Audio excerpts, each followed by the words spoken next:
क्या आप जानते हैं कैसे एक वॉक ने इस पूरी दुनिया का नक्शा बदल दिया?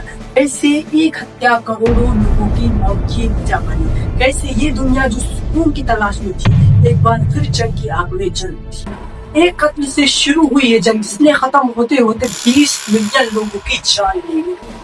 The Great Wars, World War I। ये जंग सिर्फ दुश्मनों के खिलाफ नहीं बल्कि ये जंग की भूख के खिलाफ जो हुकूमतों के पेट में पल रही थी, और ये भूख की, ताकत की, जमीन की, कब्जे की और हुक्मरानी की, और ये भूख वो आग थी जिसने करोड़ों ख्वाबों को खाक में बदल दिया। और इस जंग की होने की वजह से महंगाई, बेरोजगारी इन देशों में इतनी फैल गई कि गरीब तरीन शख्स को खाना मिलना मुश्किल था। और ये जंग तो मैदानों में लड़ी गई मगर जख्म बाजारों में महसूस किए गए। ख्वाब में बदलते ख्वाब के बाद जिंदगी के लिए एक रोटी भी ख्वाब बन गई। अब एक ही काम था जो उस वक्त एक मर्द कर सकता था, और वो है फौज में भर्ती होना, जो कि कहे तो खुदकुशी थी। मगर ये सोच कर कि अगर ये बच गया तो इसकी सैलरी से इसके परिवार वालों का पेट भर जाएगा, और अगर ये मर गया तो इसके मरने के बाद इसके परिवार वालों को कुछ पैसे तो मिल जाएगी। इसी तरह एक माँ अपने बेटे को इस जंग में भेज रही है जो कि अब कभी वापस नहीं आने वाला। बच्चे अपने बाप के वापस आने का इंतजार कर रहे हैं जो कि अब उसकी लाश ही देखेंगे। एक नौजवान बीवी बहुत परेशान है क्योंकि आज उसके शौहर का कोई खत नहीं आया, मगर उसे क्या पता कि वो खत अब कभी नहीं आने वाला, क्योंकि उसका शौहर एक बम धमाके से मर चुका। हजारों घर तबाह हो गए, लाखों बच्चे यतीम हो गए, अब करोड़ों लोग मारे गए। कई लोग से फट के मरे, कई खंदकों में सड़ के मरे, और कई मैदानी जंग में लड़ के मरे। कई जिंदा जल गए और कई जहरीली गैस के बादलों में दम तोड़ गए, और कई अपनी आखिरी सांसें खंदकों के गंदे पानी में लेते हुए हमेशा के लिए खामोश हो गए। जंग सिर्फ इंसानों को नहीं बल्कि रूह को भी दफन कर गई। जंग अजीम, द वर्ल्ड वॉर I।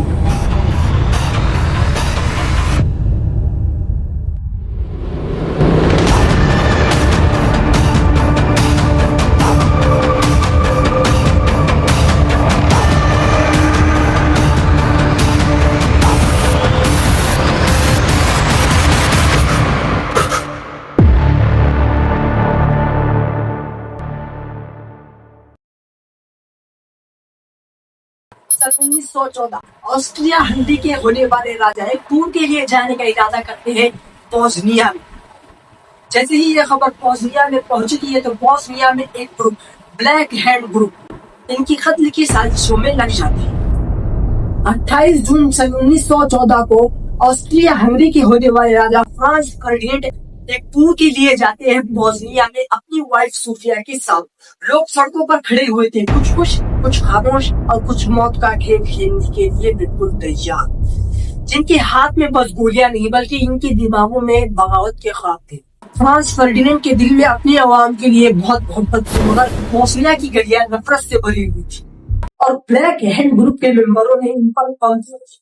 इनकी किस्मत अच्छी थी कि ये बम इन पर न गिर गया, इनके साइड में गिर गया और फ्रांस फर्डिनेंड की शाही गाड़ी बच गई। ये लम्हा बस एक तकदीर का खेल था जहां जिंदगी ने एक बार फिर मौत को पीछे छोड़ दिया, मगर मौत कहाँ हार मानती है। इसकी शिकायत बोस्निया से करने के बाद ये जाते हैं अस्पताल उन मरीजों को देखने के लिए जो बम के धमाके में जख्मी हुए थे, और वहां जाते हुए इनके ड्राइवर ने गलती से एक गलत टर्न ले लिया, और तकदीर ने इनका सामना कराया एक 20 साल का नौजवान गावरिनो प्रिंसिप से, जिसके हाथ में बंदूक और दिल में आजादी की आग थी। और गावरिनो ने ये मौका न गवाया और 2 गोलियां चला दी। एक गोली फ्रांस फर्डिनेंड के सीने में लगी और दूसरी सोफिया को लगी। फ्रांस फर्डिनेंड के आखिरी अल्फाज थे कि सोफिया जिंदा रहना बच्चों के लिए, मगर सोफिया पहले दम तोड़ चुकी थी। फ्रांस फर्डिनेंड की गाड़ी में खून बह रहा था और दुनिया का तवाज़ुन बिगड़ रहा था। और ऑस्ट्रिया हंगरी के लिए ये सिर्फ एक वली अहद का कत्ल नहीं था, बल्कि ये वहाँ की इज्जत वक़ार पर भी हमला था।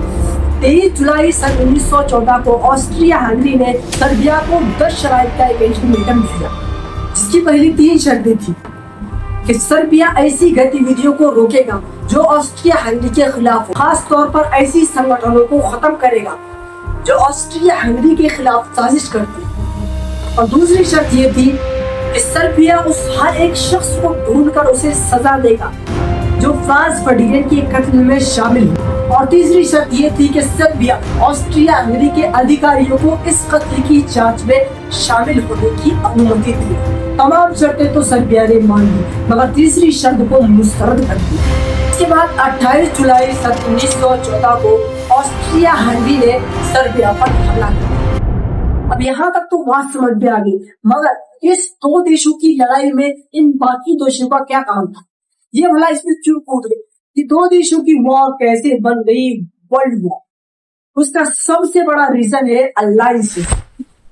الائنسز کا مطلب سمجھے، جیسے کہ ایک کسان ہے جس کے پاس ایک بہت بڑا کھیت ہے اور اس کے بہت سارے دشمن ہیں جو اس کے کھیت کو ہتھیانا چاہتے ہیں، اس پر قبضہ کرنا چاہتے ہیں، اور یہ کسان جانتا ہے کہ اگر یہ اکیلا کھڑا ہوا تو یہ دشمن اسے آسانی سے گرا دے گی۔ تو اب یہ کسان اپنے آس پڑوسی کے کسانوں سے اتحاد کرتا ہے، الائنسز بناتا ہے۔ اب کیا ہوتا ہے کہ اگر کوئی کسان کے کھیت پر یہ دشمن قبضہ کرنا چاہتے تو سارے کسان مل کر ان سے لڑنے لگ جاتے، تو یہ دشمن پیچھے ہٹ جاتے۔ اسے ہی الائنسز کہتے ہیں۔ ان کسانوں کو اب لڑنا پڑے گا، چاہے یہ لڑائی ان کی نہ ہو، پھر بھی ورلڈ وار ون میں بھی ایسا ہی ہوا۔ جیسے جرمنی، آسٹریا ہنگری اور اٹلی، ان میں الائنسز بنے تھے، اور دوسری طرف سربیا، برطانیہ اور روس۔ جیسے کہ سب سے پہلے 28 جولائی 1914 کو آسٹریا ہنگری نے حملہ کیا سربیا، جس کے بعد 1 اگست 1914 کو جرمنی نے روس کے خلاف جنگ کا اعلان کر دیا، کیونکہ روس سربیا کی حمایت کر رہا تھا۔ جس کے بعد 3 اگست 1914 کو جرمنی نے فرانس پر حملہ کر دیا روس کا اتحادی ہونے کی وجہ سے، اور 4 اگست 1914 کو جرمنی نے بیلجیم پر بھی حملہ کر دیا، جس کے بعد برطانیہ نے جرمنی کے خلاف جنگ کا اعلان کر دیا، اور اس طرح یہ دو دیشوں کی وار بن گئی ورلڈ وار۔ دھوکے کی بساط پر بچھے وفا کے محرے، دوستی کے نام پر جنگ کے چرچے گہرے، ہر ہاتھ تک دوستی کا ہم دل میں تھا خنجر، یہ اتحاد بھی تھا زہر کا ایسا، مگر جنگ کا اصل درد ابھی باقی تھا۔ جب تک خندقوں میں زندگی اور موت کی گہری لکیریں نہ کھینچی گئی، تب تک انسانیت کا اصل امتحان شروع بھی نہیں ہوا۔ جب جرمنی کا پلان، تشریح فرنٹ پلان فیل ہو گیا اور وہ فرانس کو تیزی سے ہرا نہیں پایا، تو جرمنی کی فوج نے اپنی فوج کو مضبوط کرنے کے لیے اور اپنی زمین کی حفاظت کرنے کے لیے ویسٹرن فرنٹ پر خندقیں کھودنا شروع کی۔ اب اتحادی فوج فرانس اور برطانیہ نے بھی جرمنی کے مقابلے میں خندقیں کھودنا شروع کی۔ جرمنی، جس نے سب سے پہلے خندقیں کھودی اور انہیں مضبوط بنایا، جس کی خندقیں بہت مضبوط اور زیادہ محفوظ تھی، اور دوسری طرف فرانس اور برطانیہ جلد بازی میں خندقیں کھودی جرمنی کے حملوں سے بچنے کے لیے، جس کی خندقیں بہت کمزور اور کیچڑ سے بھری ہوئی تھی، اور پانی اس میں ہر وقت بھرا رہتا تھا، اور چوہوں کی تعداد بھی اس میں بہت تھی، جس سے بیماریاں ان خندقوں میں عام تھی۔ اس کے علاوہ ایسٹرن فرنٹ، آسٹریا ہنگری اور روس میں بھی خندقیں کھودی تھی، مگر وہاں زمین کھلی ہونے کی وجہ سے خندقوں کا جال ویسٹرن فرنٹ جتنا نہیں تھا۔